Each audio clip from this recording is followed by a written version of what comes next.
Hola, em dic Joaquim Brutal i us parlaré de l'Orfeo i l'Eurídice. També us parlaré de l'Aristeo i us parlaré de l'Hades i de la Persèfone.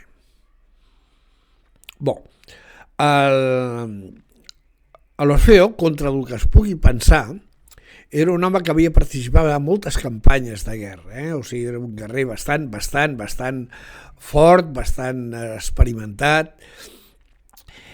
Havia sigut inclús participar amb els argonautes a la busca del vellocino aquest d'or que tenia la Còlquida.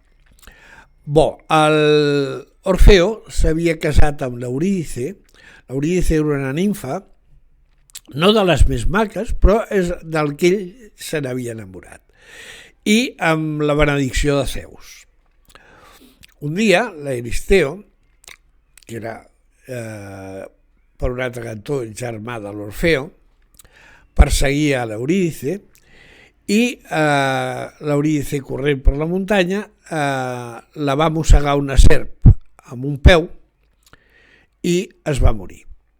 Es va morir i l'Orfeo va quedar tristíssim, ja no va poder aguantar més, es passava el dia plorant, i llavors va decidir baixar a l'inframón a demanar a l'Hades, que és el déu de l'inframón, que la deixés tornar a la vida.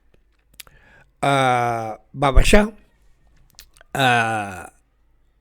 el Caronte no el volia portar a la barca, però a base de la música el va convèncer. Ell tenia una lira i tocava molt bé, cançons estupendes, bellíssimes, i convencia a tothom. Va convèncer el Caronte el va portar a la barca, i així que va entrar en l'inframón, només amb la seva música es van parar tots els turments, es van parar tot el que feien a baix, va quedar que no hi havia càstigs, no hi havia res, es callava tothom només per escoltar la música de l'Orfeo.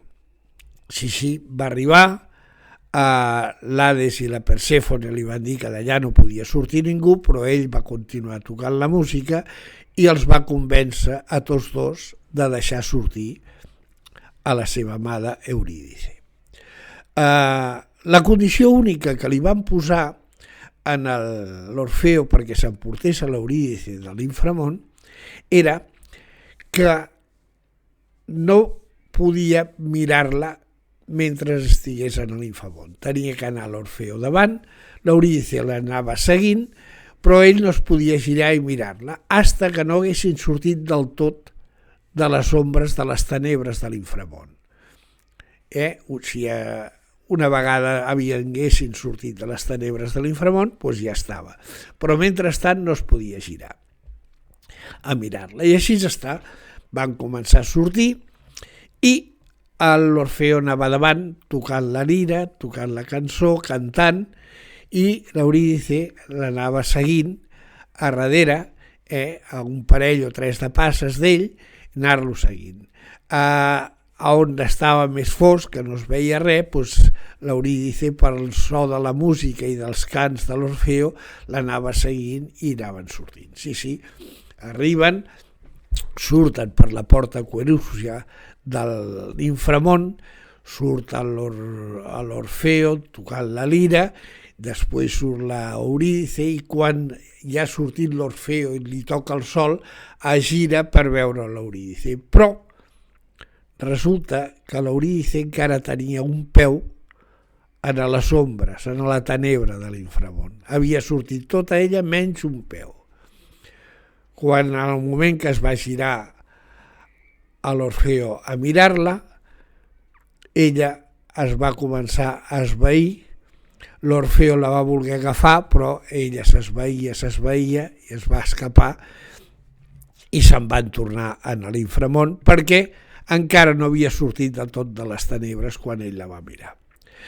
L'Orfeo es va quedar a la porta Corúcia buscant i demanant a l'Hades que la deixés tornar a sortir, va voler entrar, però aquesta vegada ni amb música ni res el van lograr entrar.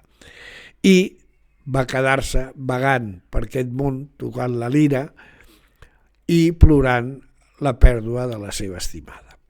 Si us ha agradat, premeu el botó de like, i si voleu veure més vídeos de mitologia, doncs només teniu que subscriure-us.